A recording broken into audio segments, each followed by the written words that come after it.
IFU supremacy, why the manufacturer is always right. Panginibabaw ng IFU, bakit palaging tama ang tagagawa? Theory. Teorya.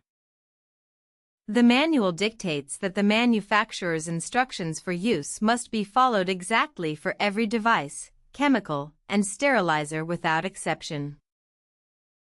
Ang manual ay nagdidikta na ang instructions for use ng tagagawa ay dapat na sundin ng eksakto para sa bawat aparato, chemical, at sterilizer nang walang pagbubukod. Reality. Katotohanan. Technicians often face extreme pressure from surgeons to process a delicate instrument faster than the IFU allows, or they follow outdated hospital policy manuals that have not been updated to reflect a manufacturer's new cleaning requirements. Madalas na nahaharap ang mga teknisyan sa matinding presyon mula sa mga siruhano na iproseso ang isang maselang instrumento ng mas mabilis kaysa sa pinapayagan ng IFU, o sinusunod nila ang mga lumang manual ng patakaran sa ospital na hindi na-update upang ipakita ang mga bagong kinakailangan sa paglilinis ng isang tagagawa. Exam strategy. Diskarte sa pagsusulit. The exam frequently creates scenarios where a doctor's order, a hospital policy, and the IFU conflict with each other. Ang pagsusulit ay madalas na lumilikha ng mga senaryo kung saan ang utos ng isang doktor, patakaran sa ospital, at ang IFU ay sumasalungat sa bawat isa. The trap is selecting the doctor or the hospital policy.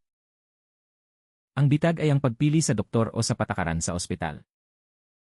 The only correct answer is to strictly follow the manufacturer's IFU.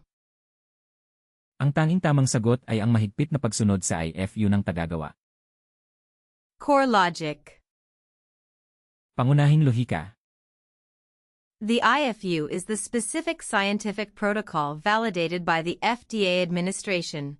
Deviating from it transfers all legal and financial liability for patient harm directly to the technician and the hospital. Ang IFU ay ang partikular na siyentipikong protocol na na-validate ng FDA administration. Ang paglihis mula rito ay naglilipat ng lahat ng legal at pinansyal na pananagutan para sa pinsala sa pasyente ng direkta sa technician at sa ospital. Maglalabas kami ng mas maraming bilingwal na video para matulungan ang mga hindi katutubong nagsasalita ng Ingles na mas maintindihan. Mag-subscribe sa channel para mapabilis ang iyong certification journey. Ipagpatuloy ang pagsisikap.